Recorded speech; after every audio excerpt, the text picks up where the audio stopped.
Ay, kakainin na naman. Si kuha tayo ng guava. Kunin natin ito kasi ripe na. Ito. Guava. Kita mo dyan? Kaya mo yan. Dalawa yan. Dalawang guava. Ay! Ay! Anong hiya? Ang hiya to. O, diba? Here it is. Ay, nako. Si guava. Tan, tadam. I-try natin to. Kasi thank you.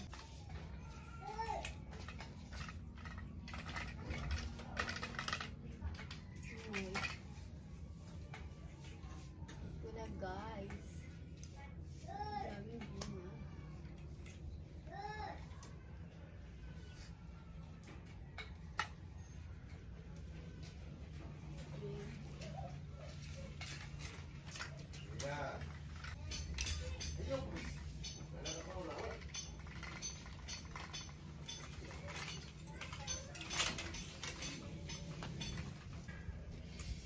Ito na guys. Here. Pamili mo. Wow. Fresh na fresh. Ripe na ripe. Oh, ayan. Ayan ang honey namin guys. Good morning. Good morning. Ayan. Dito sila sa bahay namin. Yan, look at that. Oh. Yan, si honey. Honey bee yan. Nagawa sila ng honey. Oh, ayan, dami nila. Ang dami nila. Oh. Hello, good morning. Honey. Oh, diba?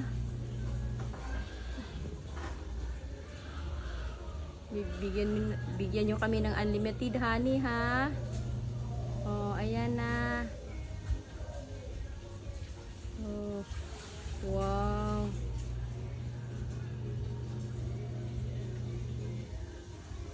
Ganda nila ay. Saan ang kaya yung queen nila?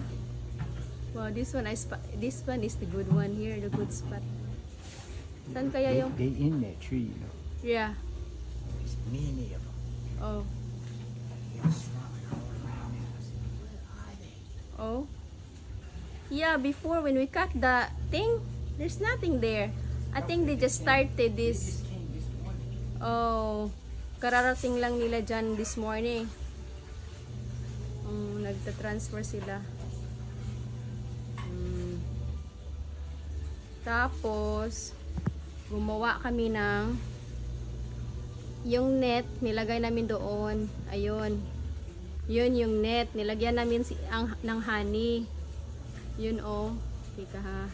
Yan yung net. Nilagyan namin ng honey. Tapos, ta-transfer sila dyan sa loob. So, easy na namin silang galawin. Ayan na, ayan na. Yan guys. Ibuhatan na mo siya glain nga net. Para mamini na sila. Bakit against the light? Oh, ayan sila. Honey namin.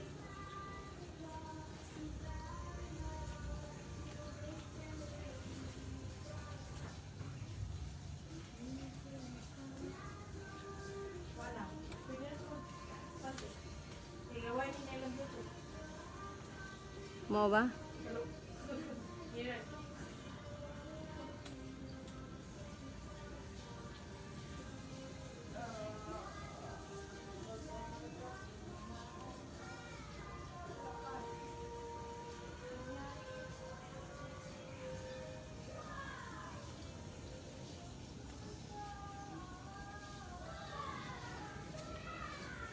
Ginawa ng net. Saan? Para Diyan sila. O ayan sa mango.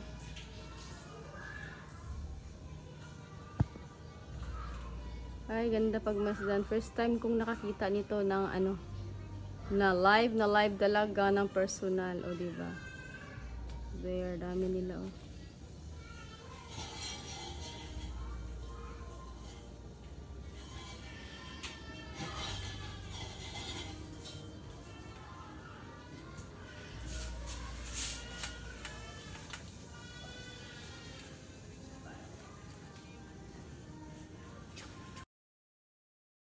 Everyone doing something for Jesus. We need to remember that all of this is based upon the pillars of faith that God has given to us, and that's what this entire weekend is all about.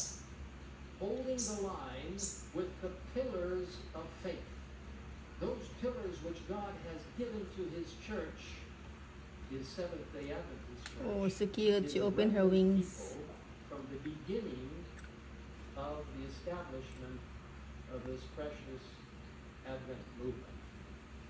You know, in Scripture it says in Isaiah 40 and verse 8, a familiar text to all of you, but I want this to be a foundation for the presentation that I will be making this morning on the two aspects of those pillars, two of them, the Word of God and the Spirit of prophecy. Isaiah chapter 40 verse 8, and it rings true in 2023 like never before.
Oh guys, na ay coconut diri guys, oh. Coconut. Nalami na coconut. Oh, di ba? Mubo kaayo. Uy, tanom bianis akong husband. Tanom da ko niya. Pero dili ang yuta.